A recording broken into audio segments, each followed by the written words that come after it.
Ambassade était le terme central de la matrice avec USA traversant 3 fois ambassade. Nous avons trouvé dans la même matrice le lieu, Nairobi, Kenya, 7 août 1998, la date de l'attentat, le matin à 10h45, alors que 247 personnes avaient été tuées, massacrées par une bombe. Nous avons aussi trouvé les noms des 3 terroristes présumés. Dans le code de la Bible, l'avertissement le plus important est que nous pourrions faire face au véritable Armageddon, une guerre nucléaire mondiale, peut-être dans un futur proche. Alors même que la controverse continue, nous ne devons pas perdre de vue le fait que, peu importe quels experts nous choisissons de croire, en dernière analyse, c'est chacun de nous qui devra décider quel impact cette nouvelle réalité va avoir sur ses pensées et sur ses actes. Il semble que la science a prouvé que le code de la Bible est davantage que le simple fait du hasard. Et l'étendue du champ concerné par ce cryptage semble aller très au-delà de ce qui aurait été humainement concevable. Se pourrait-il qu'il s'agisse d'une information communiquée à dessein par un plan divin, comme l'a suggéré le rabbin Bachia? La découverte des codes de la Bible au cours de notre génération apporte aux sceptiques une preuve puissante que la Bible est véritablement la parole inspirée de Dieu. Elle valide aussi presque 10 ans de travail de mon ami Yaakov Ramsel, un pasteur messianique de San Antonio au Texas, qui a étudié les textes hébreux des Écritures à la main et a trouvé les mêmes phénomènes de codes dans la Bible. Yaakov Ramsel a involontairement fait jaillir un autre sujet de controverse dans les discussions autour du code de la Bible. Mais pour tout dire, il faut préciser qu'il a travaillé sur le code longtemps avant les scientifiques. Il y a plus de 20 ans, Ramsel commença sa recherche du nom de Yeshua, Jésus, en code. Il utilisa la même technique de saut de lettres que Weissmandel. Ramsel n'avait pas d'ordinateur. Mais ce qu'il avait, c'était une grande consécration et une solide foi que les codes soupçonnés par les sages juifs étaient réels.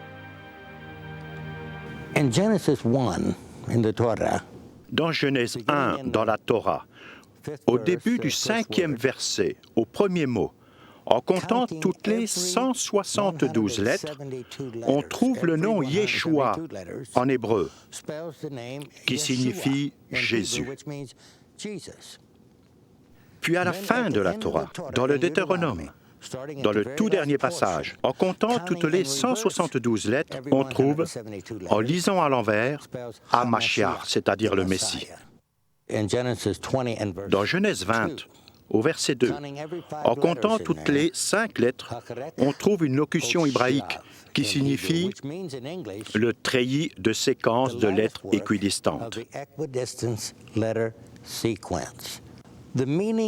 Cette locution nous montre la méthode par laquelle nous l'avons trouvée. Si cela n'est pas scientifique, je ne crois pas qu'il existe quoi que ce soit de scientifique. C'est la preuve la plus remarquable que ce procédé de codage est correct au niveau de l'éthique. C'est mathématique, c'est scientifique, et cela établit un modèle. Et nous avons les 10 commandements, rapportés dans Exode au chapitre 20. Il y a 179 mots dans ce chapitre, et toutes les 179 lettres, on met en lumière une locution merveilleuse. Si on compte toutes les 179 lettres, on voit Hoshea Yeshua Shmi, qui veut dire « Salut du Seigneur, mon nom est Jésus ». Bien sûr, des critiques ont dit que le travail de Ramsel relevait d'une pure coïncidence, indiquant même que si le nom de Yeshua apparaît, il ne se réfère pas nécessairement à Jésus de Nazareth.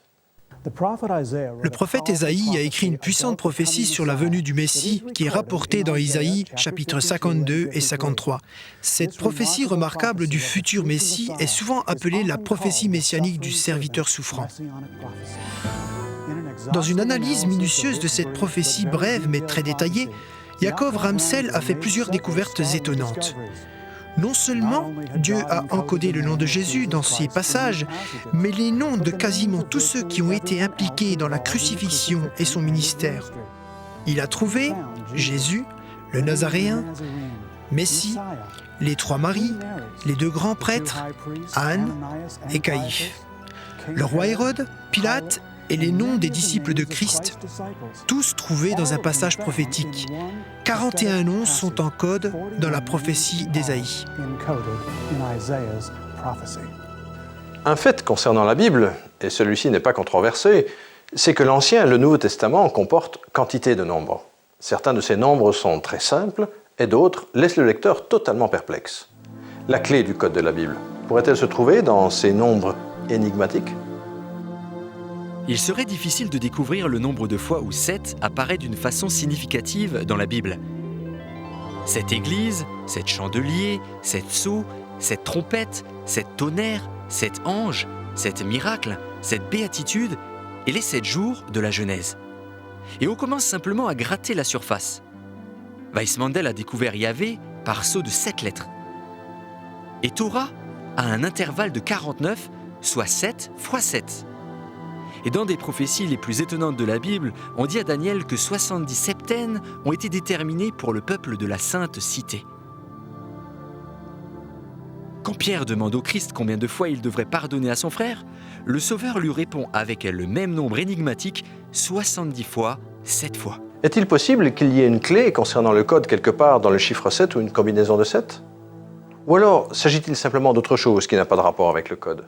Là encore, peut-être que la clé n'est pas du tout numérique.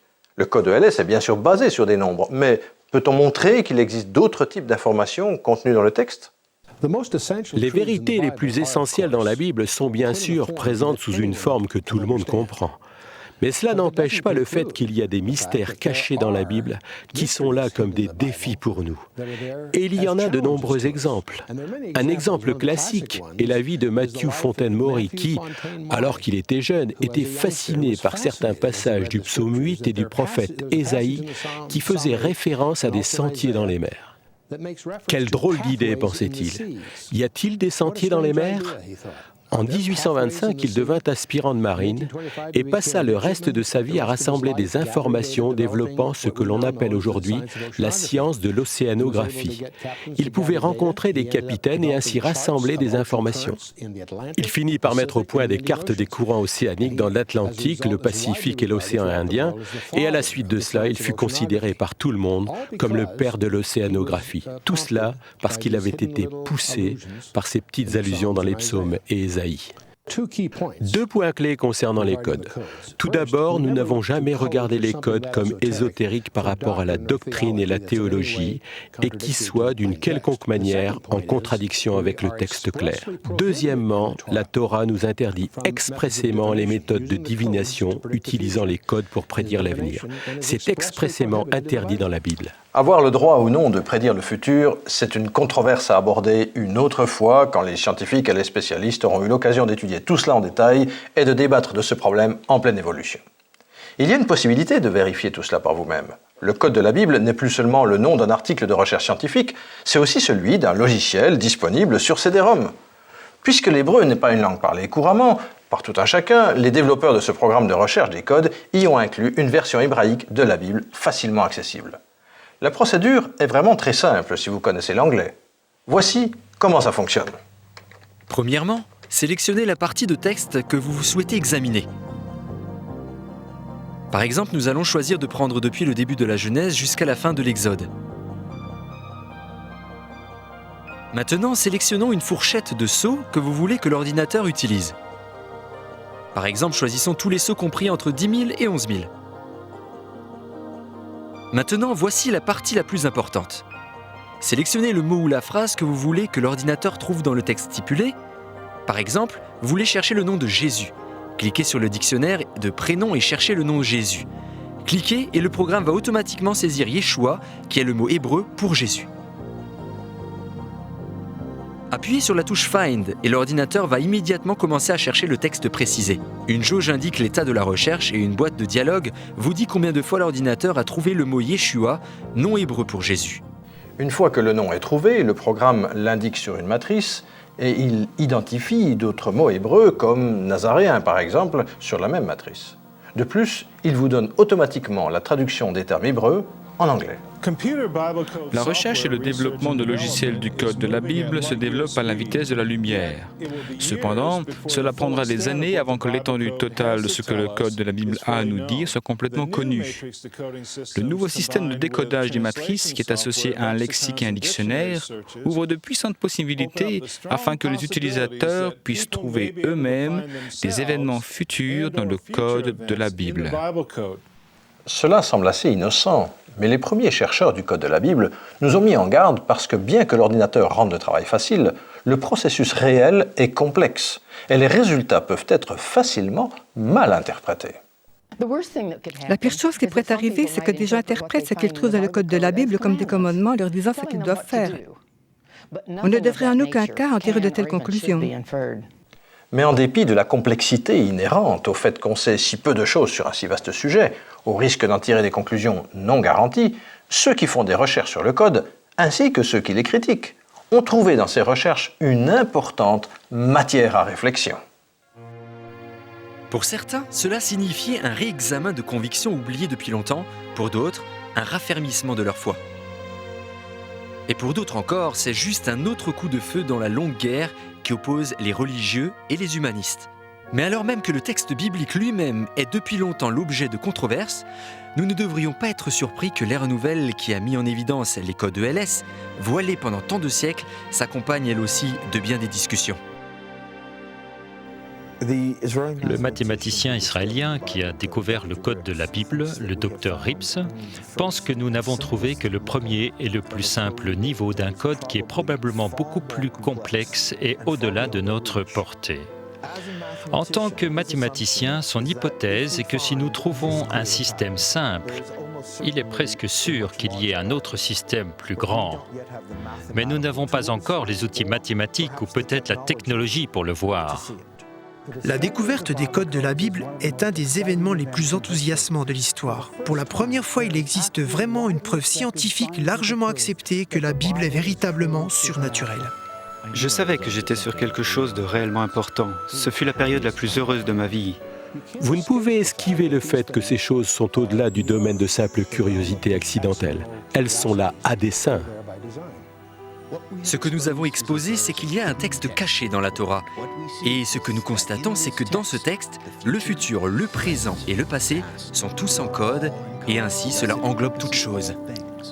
La bonne nouvelle, c'est qu'une intelligence a pris suffisamment soin de nous pour nous laisser ces avertissements et nous donner ces informations. C'est une très bonne nouvelle, vraiment. La question maintenant, c'est qu'allons-nous en faire ? Tout dépend entièrement de nous. Dans un monde qui est devenu sceptique et même hostile envers la parole de Dieu, le code de la Bible a bâti un pont entre la science et la religion et a imposé un réexamen des anciennes vérités tenues pour sacrées par des millions de personnes.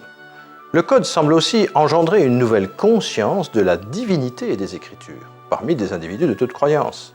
Ce seul fait pourrait faire de la découverte du code de la Bible l'événement le plus important de l'ère moderne. Parce que si nous comprenons vraiment que la Bible est la parole de Dieu, alors nous entrons en contact avec la vérité qui mène au salut. Vérité venant de Dieu lui-même.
Bible Codes 2000, un logiciel révolutionnaire issu de la recherche scientifique.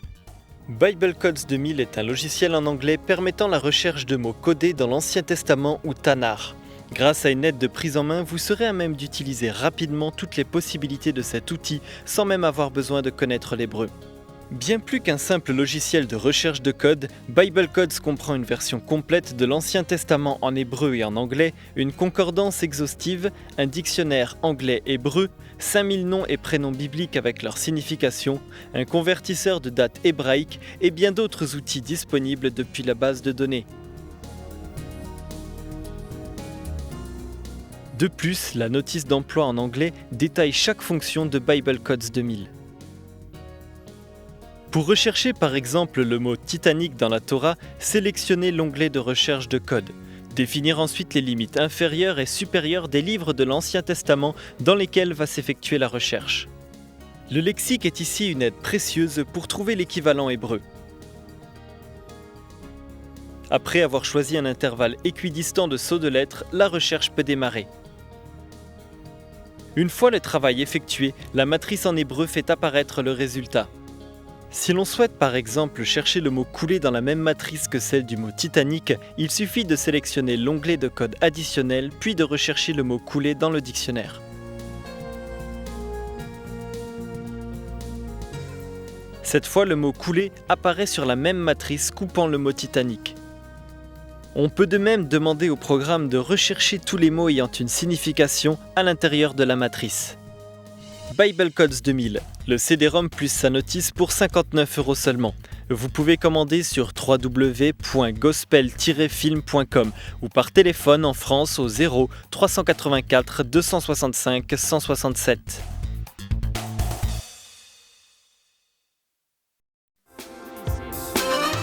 Nous allons jusqu'ici. Faire, si tu peux quelque chose, plateau. Qui c'est que j'ai sans mince. Absolument. On dit simplement si je suis ici devant vous. Et je me souviens que je me suis... Le grand soupe savon du salut.